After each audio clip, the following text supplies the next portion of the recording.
اللہ توکلت علی اللہ لا حول ولا قوت الا باللہ۔ کل عالم، کل جہان اور کل کائنات کی تمام تعریفات، تسبیحات اور حمد و ثنا صرف اللہ وحدہ لا شریک کے لیے مخصوص اور مختص ہے۔ تمام جہان کے درود و سلام محمد نبی آخر الزماں پر اور تمام انبیاء اور مرسلین کے لیے مخصوص اور مختص ہے۔ میں آغا جی سید اسد علی شاہ گیلانی فقیر من اللہ عقیدۃ الایمان کے سلسلے میں اپنے خطبات اور بیانات آپ کے سامنے پیش کر رہا ہوں۔ عقیدۃ الایمان میں نے پہلے اللہ پر ایمان کے متعلق آپ کو ایک بیان پیش کیا۔ آج کا بیان جو میرا ہے وہ ہے ملائکہ پر، کیونکہ میں نے پہلے بھی آپ لوگوں کی خدمت میں عرض کی تھی کہ 5 چیزیں جو ہیں وہ عقیدہ میں ہیں: اللہ پر ایمان، ملائکہ پر ایمان، کتابوں پر ایمان اور پیغمبروں پر ایمان اور آخرت پر ایمان۔ آج میرے اس عقیدۃ الایمان کا دوسرا جو حصہ ہے، اس میں ملائکہ پر ایمان کے متعلق بات کروں گا۔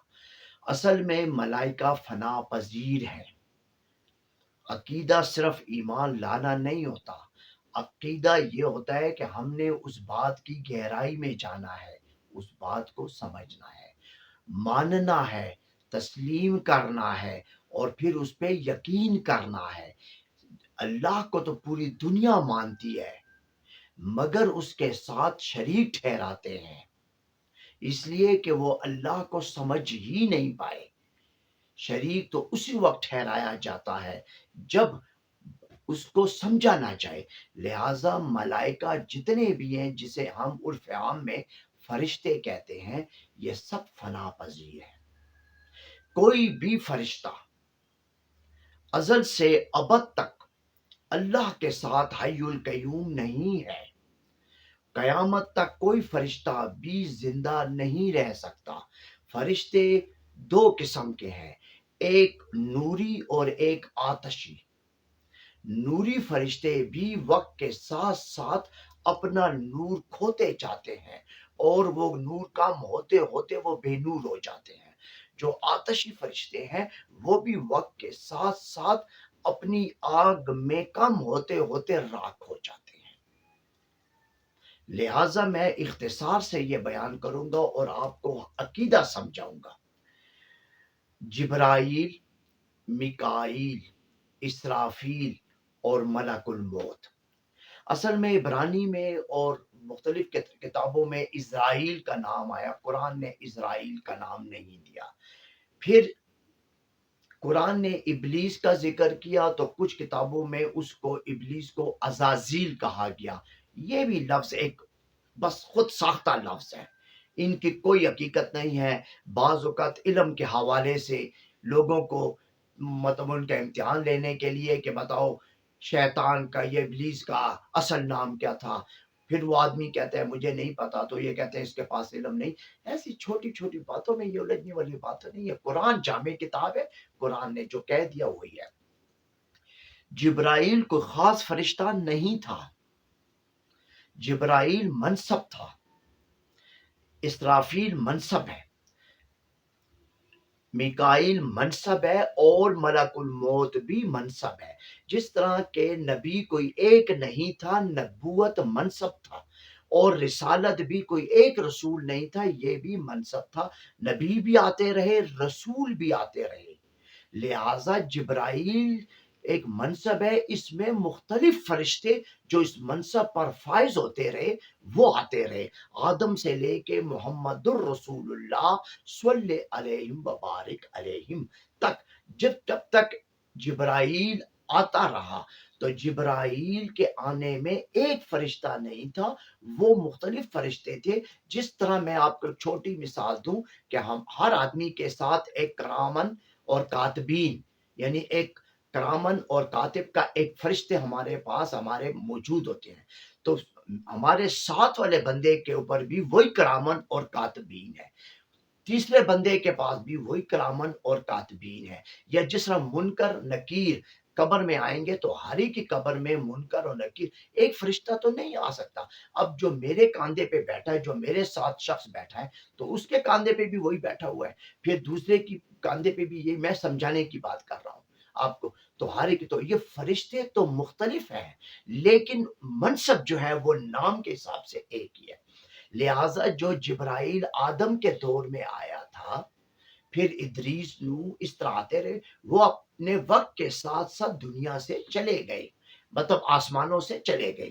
پھر اس طرح بعد میں جتنے نبی آئے، پھر اس میں بھی دو تھے جبرائیل کے پاس، ایک جبرائیل جو نبی کے پاس آتا تھا، اور ایک روح الامین جو پھر رسالت کی صورت میں بھی آتا تھا۔ تو اس کے پاس دو منصب، جس طرح ایک نبوت ہوتا ہے اور ایک رسالت ہوتا ہے۔ لہٰذا اس بات کو اگر ہم نے سمجھ لیا کہ اللہ کے ساتھ کوئی بھی فرشتہ تا قیامت موجود نہیں ہے، اللہ واحد ہے اور ہمیشہ احد ہی رہے گا، اللہ ہی حی القیوم ہے، کوئی فرشتے وقت کے ساتھ ختم ہو جاتے ہیں۔ لہٰذا یہ عقیدہ پہلے بنائے۔ ابلیس پہ اب میں اسی کے حوالے سے، ابلیس اب موجود نہیں ہے، کائنات میں ابلیس ختم ہو چکا ہے۔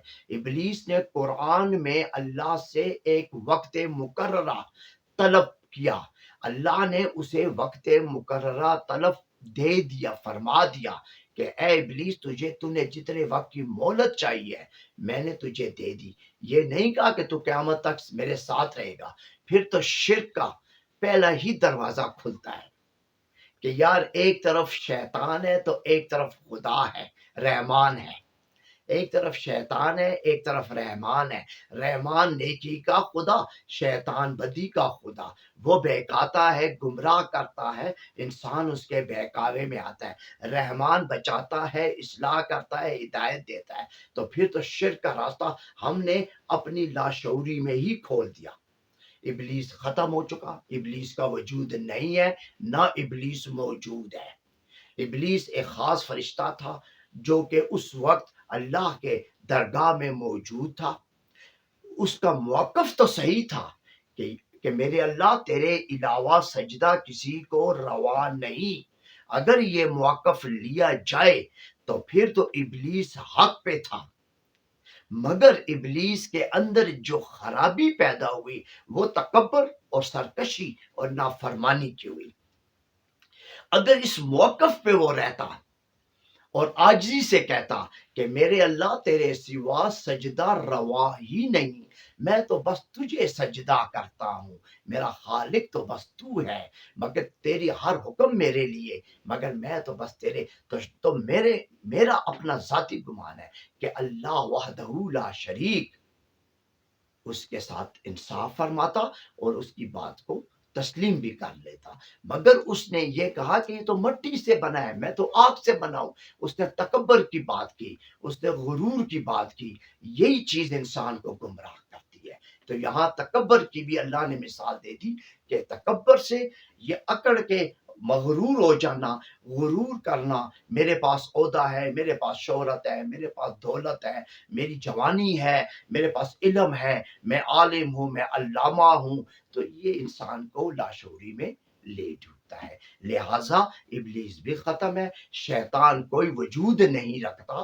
شیطان انسان کے اندر ہی اس کا نفس ہے، اس کی سوچ ہے، اور اس کا اندر کا دل کے پاس جو گندا خون ہے وہ شیطان کو اللہ نے قرآن میں محاورتاً استعمال فرمایا، اور قرآن میں شیطان کو استعارہ کے طور پہ سمجھنے کی بات ہے، وجود نہیں ہے، یہ وہ سامنے نظر نہیں آتا، وہ آتا نہیں، حلول نہیں کرتا کہ وہ ہمارے جسم میں داخل ہو جاتا ہے یا ہمیں وہ، تو اگر وہ ہمیں سوچ دے رہا ہے، شیطان باہر بیٹھ کے طاقت کے ذریعے، اپنی زور کی قوت کے ذریعے، اور وہ قادر ہے اس بات پہ کہ ہماری سوچ کو وہ بدل سکتا ہے، تو پھر تو شرک کا دروازہ کھلتا ہے، پھر تو اس کے پاس طاقت ہے۔ اللہ کے سوا کچھ نہیں ہے، اللہ ہی مالک ہے، کسی کے پاس کوئی قدرت نہیں ہے۔ نہ کسی پیغمبر کے پاس، نہ کسی ولی کے پاس، نہ ہی کسی عام متقی پرہیزگار، کسی کے پاس کوئی طاقت نہیں ہے کسی کے نہ نظر آنے کے بعد کسی کو اپنے اسیر کر لینا۔ اگر وہ شخص موجود نہیں ہے اور نظر بھی نہ آئے اور کسی کو وہ اسیر کر لے، یہ طاقت کسی کے پاس نہیں ہے، یہ قدرت صرف اللہ وحدہ لا شریک کے پاس ہے۔ لہٰذا شیطان کوئی وجود نہیں رکھتا، نہ وہ حلول کرتا ہے، نہ وہ گمراہ کر سکتا ہے۔ یہ انسان کے اندر کا نفس ہے، اس کے دل کے دھڑکنے میں جہاں خرابی پیدا ہوگی، جہاں اس سوچ میں گندگی آئے گی، تو انسان جو ہے وہ درندہ بن جاتا ہے، حیوانیت میں چلا جاتا ہے۔ اور دیکھیں آپ نے دیکھا بھی ہوگا اور آپ نے یہ سنا بھی ہوگا محاورتاً کہ یہ انسان فرشتہ صفت انسان ہے، تو وہ معصوم ہوتا ہے، پاک ہوتا ہے، اور یہ انسان درندہ صفت ہے، حیوان صفت انسان ہے، تو پھر ساری سب چیز انسان میں ہی ہے، شیطان اس کے اندر ہے۔ تو آج میں نے آپ کو ملائکہ کے اوپر یہ جو بات بتائی ہے، اس کو آپ نے سنا، اس کو سمجھیں۔ فرشتے کوئی اپنی جگہ پہ موجود نہیں ہوتے، چلے جاتے ہیں وقت کے ساتھ ساتھ۔ انہیں جو یہ منصب ہیں، یہ جو عہدے ہیں، ان پہ نئے نئے فرشتے آتے ہیں اور یہ وقت کے ساتھ ساتھ جاتے ہیں۔ اگر قائم ہے، دائم ہے، دوام جسے حاصل ہے، وہ صرف اللہ وحدہ لا شریک ہے۔ اور میرا آج کا بس یہ چھوٹا سا خطبہ آپ کے لیے اس لیے تھا کہ اس میں آپ کو عقیدے کی میں نے ساری بات سمجھا دی۔ انشاءاللہ پھر میرا ہر جمعے کو یہ خطبہ آپ کے پاس آتا رہے گا۔ میرا اگلا اب عنوان جو ہوگا وہ ہوگا اللہ کی کتابیں، صحیفے، اور ان کے جو باقی جو انہوں نے لکھے ہیں مخطوطے، یہ میں ان کے اوپر آپ کو بتا دوں گا، اور یہ انشاءاللہ پھر یہ میرا بیان جاری رہے گا۔ وآخر دعوانا والحمد للہ رب العالمین۔ السلام علیکم ورحمۃ اللہ وبرکاتہ ومغفرہ۔